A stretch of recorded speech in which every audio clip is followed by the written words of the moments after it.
Bakit dyan mo nilagay dong? Sa akin yan eh. Kahit sa'yo dong, dyan mo ilagay. Magating kapatid tayo. Hindi, dito lang yan. Kasi, hindi ka nag-ambag eh, kahit 5 piso. Kahapon dong, binigyan kita dong, kahit wala kang ambag dong. Kahit nag-yaw-yaw ko mo dong, binigyan kita. Takaw mo. Wala oh. Sa akin yan eh. Hindi talaga magbigay. Pangit siguro yung lasa niyan. Hindi, masarap. Ewan ko kung saan mo yan na bili. Doon sa merkado. Doon sa merkado niya. Amoy pa lang oh. Pangit yung lasa niya, patikim mo nga. Kunti lang. Hindi. Sa akin yan eh. Kunti lang, para malaman kung anong lasa niyan. Sa akin nga eh, hindi ka nag-ambag eh.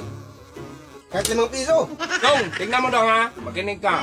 Sa simula pa lang pagkain dong, binigyan kitang bulad dong. Binigyan kitang bulad, tig-dalawa tayo dong. Tig-ganyan tayo dong, dalawa. Oo nga. Kao. Nagdalawa tayo.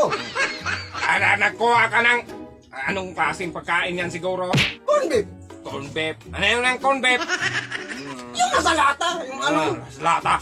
Yun nga, magtikim nga ako ng konti kung anong lasa niyan. Sa akin yan eh. Akin. Hindi ka nag-ambag kahit 5 piso. Kapag makapira ako dong, wag talaga ka manghingi ng tuyo dong. Magbili ako ng 5 gram dong. Hindi talaga ako mahingi. Ay, sa akin na yung tuyo mo. Hindi pwede. Hindi ka man magbigay niyan. Ihatid tayo sa tuyo.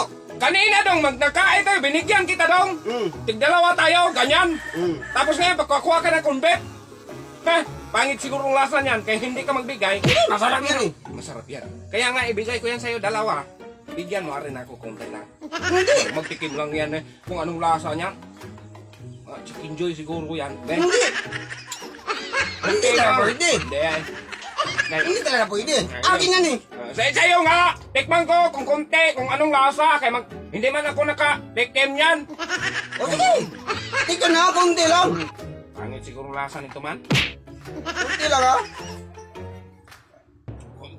Kundi lang yan. O ano? Bakit ba lasa? Amoy gamot dong. Parang amoy tabletas dong. Yan talagang amoy niya. Pangit yung lasa niya. Buti niya, hatiin yan. Hindi. Hatiin yan kay, baka ma-overdose ka niyan. Paano overdose? Ma-overdose yan, parang amoy gamot eh. Hindi sa akin yan eh. Hati nga, konti, parang kagtanga.